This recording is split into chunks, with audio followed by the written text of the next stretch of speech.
আজকে কি বলবে তুমি? আজকে আমি এই গাছটা এনেছি আমরা। এইটা ভালো করে বাড়িতে নিয়ে যাব আর ওটা মাটি দিয়ে জল দেব। ঠিক আছে, চলো আমরা হাঁটতে হাঁটতে কথা বলি। আমাকে আমাকে তুমি না না না না না না না না না না, এবার বলো, আমার সামনে তাকিয়ে একটু কিছু বলো। হ্যাঁ, বলো মা দুর্গা কখন আসবে? কি বলো আরেকবার। মা দুর্গা। এটা তো বৃষ্টি কমার পরেই মনসুন চলে যাবে, তারপরে আসবে মা দুর্গা।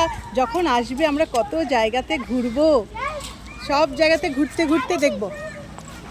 তোমার পিছনে পিছনেই তো আমি যাচ্ছি, মনে তো হচ্ছে সারা জীবন তোমার পিছনে পিছনেই আমাকে ঘুরতে হবে। সিন্ধু কি করলো, কোথায় গেল, তাই কি? এই দেখো, তোমার জন্য ওয়েট করে আছে আমাদের ম্যাও ডগি। ও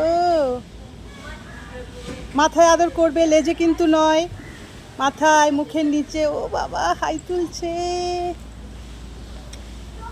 ঠিক আছে চলো এবার। ওই এরকম কেন করছো? হ্যাঁ আদর করো, বসেছিল। চলো চলো চলো। সর্দি হয়েছে, সত্যি সর্দি হয়েছে। চলো চলো, ফুলটা নিয়ে চলো বাড়িতে গিয়ে। আমি তো ধরবো, আমি কত কিছু ধরেছি, তোমার ভিডিও করছি। বাড়িতে গিয়ে এটা লাগাবে তো?